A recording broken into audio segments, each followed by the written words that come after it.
I think beating demonstrators is a mistake. Yes, I'm admitting it. When you torture people, it's more than a mistake. It's shameful. Okay, well, on the issue of shamefulness, when I was in Ramallah, I drove past a building which I was told was the Palestinian presidential palace. Cost several $1 million. It was grossly, obscenely big. I'm wondering, why does the president of an occupied people need to live in a palace? It's not built for him, it's for our guests. Which guests? And what you call the presidential palace is a guest house.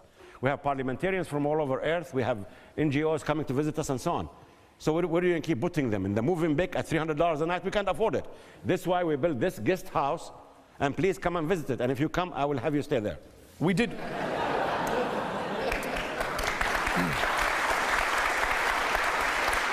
I promise.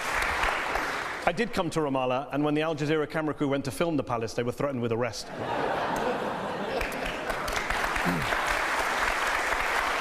I talked about in part one. We are settling it out. We're worried. The rest of the world doesn't want a nuclear war because your two countries can't sort it out. You worry about many more things that are happening. Your ISIS can catch hold of nuclear weapons. Worry about my them. ISIS. Worry about them. Worry Did you about say my ISIS? Your ISIS in the sense, ISIS can catch hold of nuclear weapons. Worry about them. The terrorists in the Middle East, terrorists in Pakistan can catch hold of nuclear weapons. Worry about them. As far as India and Pakistan are concerned, we behave as responsible nations. We try and sort out the issues. Responsible nations that have fought several wars, that have nuclear weapons in defiance of the international community, and you can't even tell me tonight what your proposal for peace is apart from talking about ISIS. We have to talk So yeah, the world is worried. How else can we? Let me want to just surrender because there's no way for them to attack these warships that they're being called hospitals without, in your view, violating international law. I mean, it's a crap analogy, Jamie, with respect. Nobody's claiming that Hamas built hospitals as warships. The argument is, are they using hospitals to hide in or hide under? Nobody disputes those are hospitals. Have you been to those hospitals? My friend just came back from a hospital in Gaza. He saw kids being brought in with gunshot wounds to their head. He saw people having operations without anesthetic. The WHO has pointed out that the vast majority of healthcare facilities in Gaza have been damaged or destroyed. Dozens of American and Canadian and British doctors have gone out. White people, Jamie, not just brown Muslims, have gone out there and come back and said, "Well, let me finish my sentence. We're not going to play the race game there, Mehdi." No. I need to finish my sentence. Then you can come back in. They've all gone out and said hospitals, healthcare facilities have been destroyed, have been damaged. For you to claim that Hamas built a hospital pretending it's a military base is an absurd analogy. So your China analogy is one of the worst I've ever heard. I said, if you don't want to be called Nazis, stop doing it. You've been called an anti-Semite more than anyone else's table. Yeah. People will sit there and... No, by me. I never called you an anti-Semite. I mean, I'm not sitting here saying I'm a supporter of the Palestinians, so I'm used to it. Yeah, well, I hope your beeper doesn't go off. The thing is that... you just say I should die? Here's what I will say. Forget the racism. That's right. It's I should die. I didn't say that. You should said, die. what does beeper mean? Don't give me your faint ignorance. I did not say you should die. Why did you say with my beeper? What did you mean? What did you mean by the beeper? So what did you mean? What did you mean by the beeper? No, you didn't. You said, I hope your beeper doesn't go off. Ryan, stop talking. At least have the guts to support your racist comments. You don't think the Israeli Air Force bombing apartment buildings, refugee camps, mosques, cemeteries, hospitals, schools, universities, libraries? Firstly, it hasn't bombed, as far as I know, hospitals. They have attacked... Literally no expert agrees with you on that. That's not true. What you're saying is not true.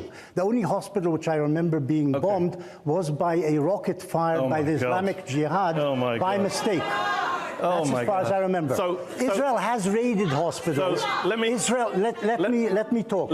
Israel has raided hospitals, but with infantry. Let me ask you this question. It's found Hamas people in there, Hamas headquarters, inside hospitals, under hospitals. Actually, we've never seen the headquarters that Benjamin Netanyahu put a beautiful Bond movie video out for. We've never actually seen that from underneath Al-Shifa. It's been several months. We're still waiting for that. So on the 31st of October, according to Human Rights Watch, Israeli forces unlawfully attacked a 6-story residential building, killing 106 civilians, including 54 children, without warning. 4 strikes, completely demolished. Human Rights Watch found no evidence of a military target in the vicinity, making the strike unlawful, indiscriminate under the laws of war. Israeli authorities have provided no justification for the attack. The Hamas always hides their own casualties. Even the Israelis didn't say that they were hiding in the apartment building. I don't. You said you don't want to be a spokesman for the government. You're offering a better defense of the government than the government is. I don't know. By which everyone abides by. And what's tragic, Don, is in the last 6 months, the United States and the UK have allowed Israel to tear up those rules. And going forward, every other country will say now, Well, Israel did it. We can do it. Shut your mouth. But one thing that we haven't discussed and that I don't hear a lot in the conversations is October 7th. And I think Jewish Americans believe that, hey, you guys have forgotten that we were attacked on October 7th. There are still hostages, and a lot of people died. Literally, no one's forgotten that. We talk about hostages all the time. We talk about October 7th all the time. The point about October 7th is it doesn't justify a genocide. It doesn't justify war crimes. It doesn't justify collective punishment. It doesn't justify a famine, right? There's a man-made famine in Gaza. Every humanitarian aid agency on planet Earth, Don, says that this famine is preventable, that it's man-made, that there's food nearby, that the Israelis have either blocked aid from coming in, or when they allow the aid to come in, a la World Central Kitchen, they bomb the aid. None of that is justified by October the 7th. I interviewed the son of a husband and wife who were killed by Hamas on October the 7th, and he said, please don't use my parents, the death of my parents, to justify the killing of innocents in Gaza, and I agree with him. All cemeteries, mosques, churches. Put aside the morality of that for a moment. Just the political suicide. Who in this country likes Benjamin Netanyahu? Why are you going to bat for Benjamin Netanyahu? Why are you risking American democracy for Benjamin Netanyahu? Why are you risking your re-election for Benjamin Netanyahu? Why? Why? I feel like banging my head on a wall every day. Israel wants to do everything except what every smart person is telling them to do. Even members of their own security establishment are telling them to do. End the occupation. And then see what happens. You say nobody's waking up in the morning saying we want to kill Israel for no reason. You say, Mehdi, all roads lead to the occupation. Yes. Okay. Israel would say all roads lead to Iran. Who cares what Israel says? They've lied for the last year. They've lied for 30 Who cares what they say? Yeah. Do you care what Russia says? No. This is what I'm saying. You're inconsistent. The Israel's occupier and the invader doesn't. I don't care. It's not a barbaric. So if you're a liberal democracy, first of all, they're not a liberal democracy, and second of all, well, they are. No, they're not. They're an ethnocracy. But even if they were a liberal democracy, you don't get to invade other people's land. That's not an excuse. Piers, you sound like you're justifying an illegal military occupation. Should Palestinians in the West Bank have the same rights today as their Jewish neighbors? I think within the, I think that subject to security issues, which are daunting in that area, I think the answer is aspirational, yes. I hope we get to that point. Remember, the Palestinians live under the control of the Palestinian Authority. So again, if you want to talk about certain rights and civil rights... No, they're an occupied people, Ambassador. The Palestinian foreign minister can't leave the West Bank without Israeli permission. Do you know of any foreign minister in any other country in the world who can't leave his own country without the permission of a foreign country?